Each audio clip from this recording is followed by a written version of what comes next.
Magandang araw mga batang mag-aaral. Para sa edukasyon sa pagpapakatao, ikasyam na baitang, pag-uusapan natin ngayon ang ating aralin. Ikasampung module. Ang pagkilos bilang paglilingkod at pagtaguyod ng dignidad ng tao. Mga layunin. A. Napahahalagahan ang ginagawang pagkilos na maaaring makatulong sa pamilya sa panahon ng pandemic. B.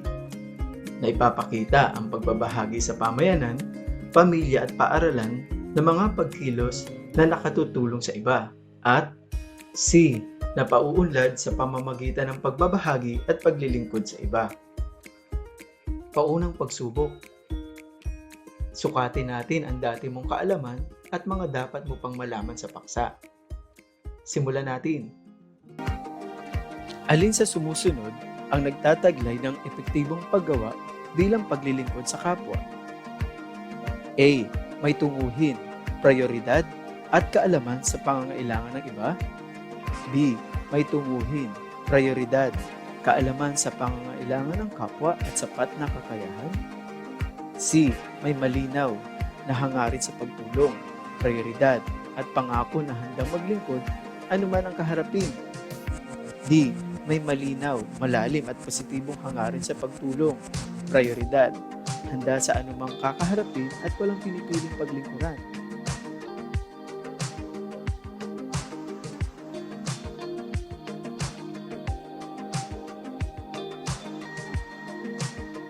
Ang tamang sagot ay D. May malinaw, malalim at positibong hangarin sa pagtulong, prioridad, handa sa anumang kakaharapin at walang pinipiling paglilingkuran.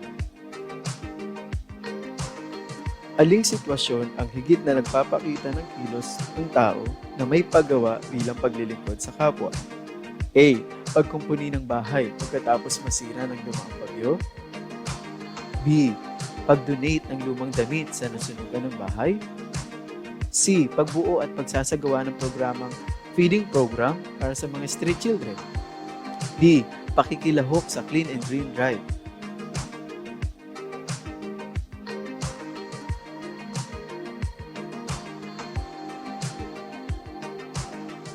Ang tamang sagot ay C. Pagbuo at pagsasagawa ng programang feeding program para sa mga street children.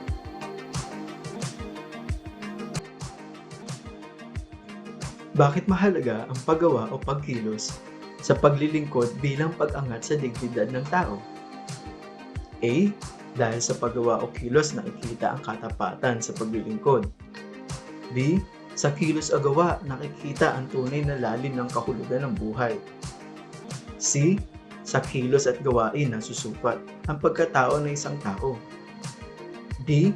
Dahil sa kilos ng tao nakikita ang patutunguhan kung ito ay makabubuti sa nakararami.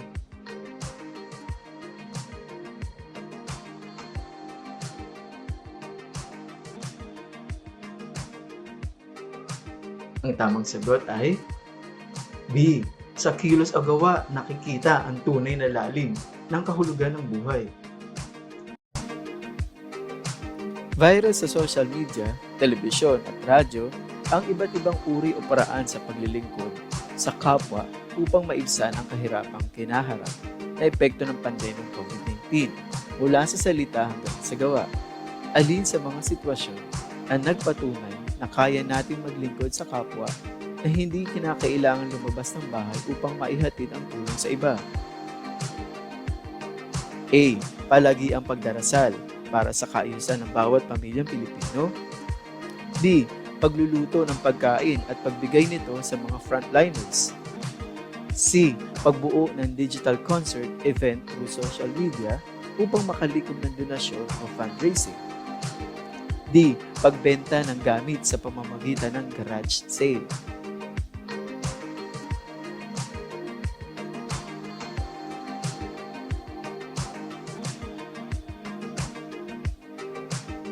Ang tamang sagot, C. Pagbuo ng digital concert and event through social media upang makalikom ng donasyon o fundraising. Alam mo na ang iyong magulang ay parehas na no work, no pay noong nakaraang quarantine. Nakiusap ang magulang mo sa posibleng paghinto mo sa pag-aaral dahil sa kakulangan ng pinansyal. Ano ang magiging reaksyon mo sa plano ng iyong mga magulang? A. Plano at posible lamang ang paghinto sa klase, kaya't may panahon pa para makagawa ng paraan at makatulong sa magulang sa kinakaharap na problemang pinansyal.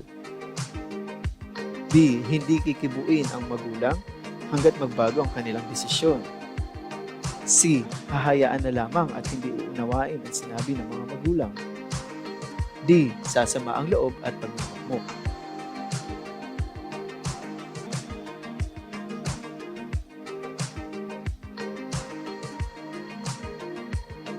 Ang tamang sagot ay A. Plano at posible lamang ang paghinto sa klase, kaya't may panahon pa para makagawa ng paraan at makatulong sa mga magulang sa kinakaharap na problemang pinansyal. Balik-aral. Ating balikan kung ano-ano ang inyong mga natutuhan at naunawaan sa mga naunang paksa. Simulan natin. Panuto. Pang-isahang gawain. Isulat ang mga batas o lituntunin na ipinatutupad sa iyong barangay o komunidad. Sa unang kolum, isulat ang mga batas o alituntunin na may kinalaman sa proteksyon sa buhay. Sa ikalawang kolum naman, ay isulat ang tingin mong layunin ng batas na ito. Batas o alituntunin na may kinalaman sa proteksyon sa buhay. Magbigay kayo ng 3.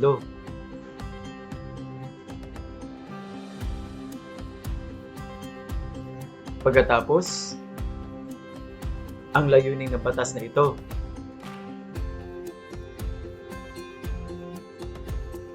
Mayroon kayong sapat na oras para sagutin.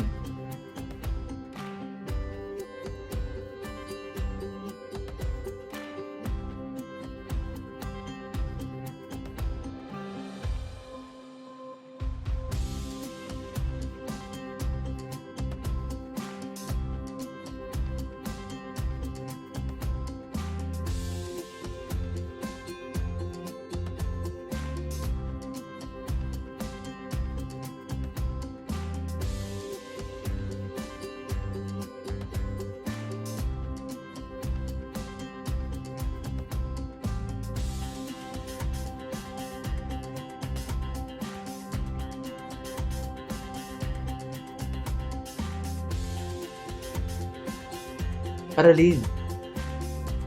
Ating talakayin sa bahaging ito ang paksa ng module para sa araw na ito. Ano ang iyong naiisip sa larawang ito?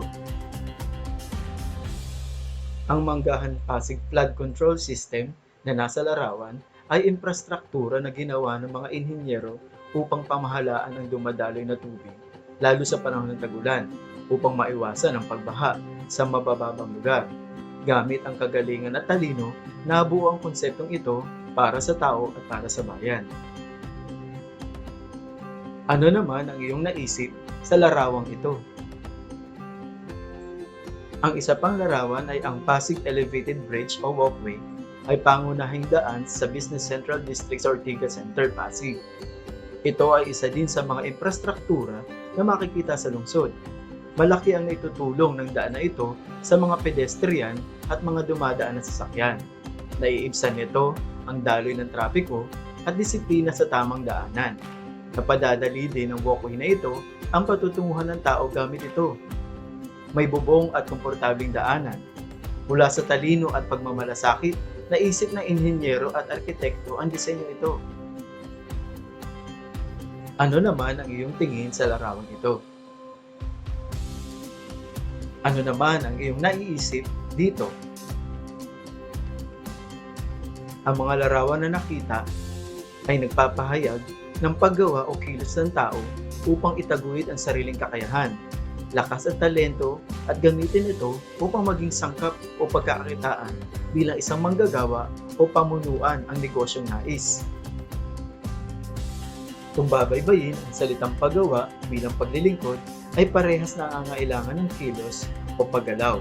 Upang mabigyang buhay ang dalawang salita, gayon din naman mabigyan ng sapat na kadahilanan sa kung ano ang itinataguyod ng layunin o misyon.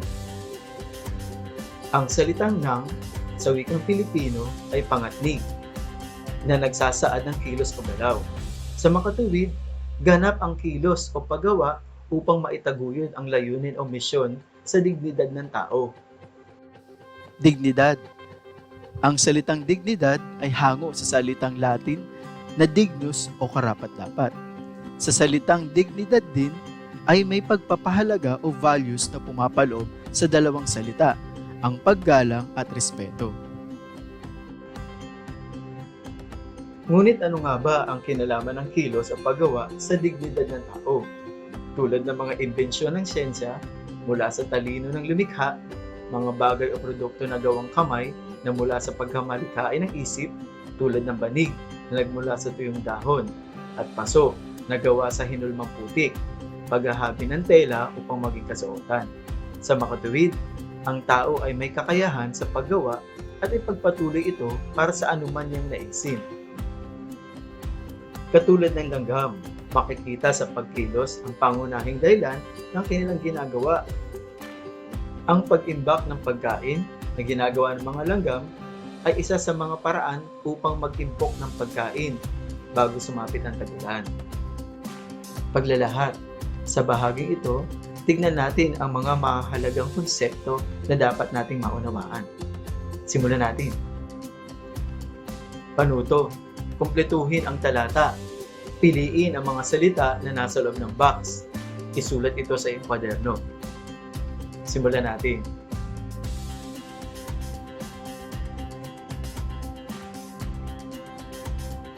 Ating sagutan. Marahil hindi, lubos ang pagkakaintindi mo sa kung paano nga ba umiiral ang dignidad ng tao sa kanyang buhay. Lingid sa kaisipan ng marami na ang magandang resulta ng trabaho, mga nalilikhang gawang kamay, pagbibigay pansin sa kontribusyon ng iba at sa patuloy na paglilingkod sa kapwa ay isa lamang sa mga palatandaan ng pagtaguyod ng dignidad, pagpapahalaga. Sa bahaging ito ay titiyakin kung ang mga kasanayang pagkatuto ay naiuugnay na ilalapat sa iyong mga pagpapahalaga. Ngayon na may malalim ka ng pagkakaintindi sa usapin ng pagkilos bilang paglilingkod sa kapwa at kung ano ang nagagawa nito sa dignidad ng tao. Pagnilayan ang maaaring gawin para sa kapwa. Iligay sa kaliwang bahagi ang sa tingin mo na mayroon ka. Sa gitnang bahagi ang maaari mong gawin hinggil dito. At sa kanang bahagi naman ay sabihin kung ito ay panandalian o pangmatagalang resolusyon. Narito ang mga kulong na inyong gagawin. Mula sa gagawin ko, panandalian pangmatagalan. Halimbawa, lumang damit o kagamitan. Ibebenta at ang nalikom na pera ay ibabahagi sa iba. Panandalian.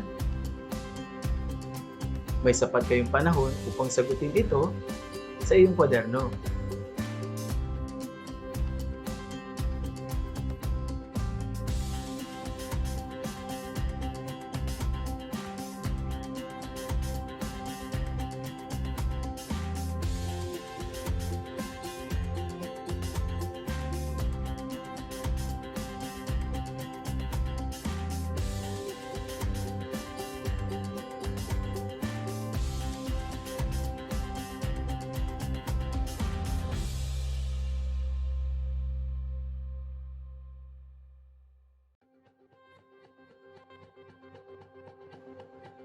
Tapos na tayo sa module na ito.